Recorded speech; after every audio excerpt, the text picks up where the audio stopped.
ये सवाल कह रहा है कि पाइप ए को खाली टैंक को अलग अलग भरने के लिए पाइप बी द्वारा आवश्यक समय का 4/5 लगता है, और जब आउटलेट सी को भी पाइप ए और बी के साथ खोला जाता है तो खाली टैंक को भरने में केवल ए और पाइप बी को एक साथ खोलने की तुलना में 4/5 अधिक समय लगता है। यदि तीनों पाइपों को एक साथ खोलने पर टैंक को भरने में 40 घंटे लगते हैं तो पाइप सी अकेले काम करते हुए पूरा टैंक कितने समय में खाली कर देगा। ठीक है दोस्तों, तो सवाल अच्छा है, रोचक सवाल है। यहाँ पर देखिए इसको कैसे हल करेंगे।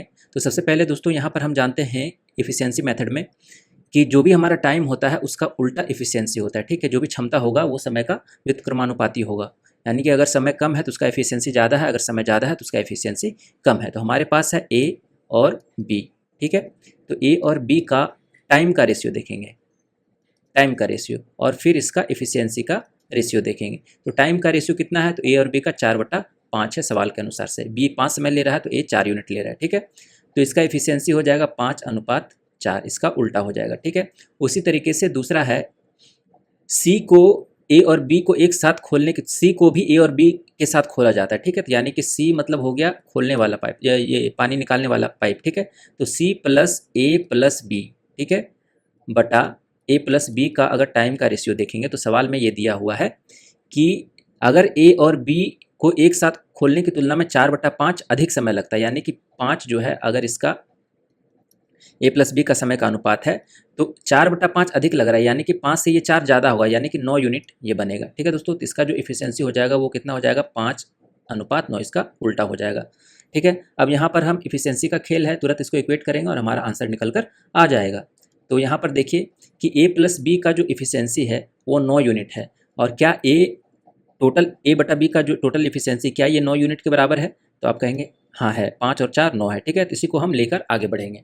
अगर नहीं होगा बराबर तो हमको बराबर करना पड़ेगा। ठीक है, तो ये हमारा निकल गया, ए और बी का एफिशिएंसी हमको निकल गया, तो सी का एफिशिएंसी हमारा कितना निकल कर आ जाएगा, तो ए प्लस बी, सी माइनस प्लस ए प्लस बी का जो टोटल एफिशिएंसी है वो 5 यूनिट है। ठीक है, ए और बी का हमको पता चल गया 9 यूनिट है, तो सी का एफिशिएंसी कितना निकल कर आ जाएगा, 5 माइनस 9, ये हो जाएगा आपका 4 यूनिट, -4 यूनिट। तो माइनस डिनोट कर रहा है कि ये खोलने वाला पाइप है यार। ठीक है, पानी निकालने वाला है ना, भरने वाला नहीं है, पानी निकालने वाला है। तो सी का एफिशिएंसी निकल गया। ठीक है, तो अब टोटल वर्क निकालना है।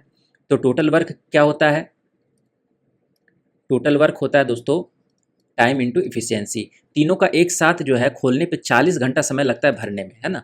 तो टाइम इंटू इफिशियंसी, तो टाइम हमारा कितना है 40 घंटे, और तीनों का एफिशिएंसी कितना है एक साथ में, तो 5, यहाँ पर 5 यूनिट है, तीनों का एफिशिएंसी एक साथ कितना है 5 यूनिट, तो टोटल वर्क हमारा निकल जाएगा 200 यूनिट का।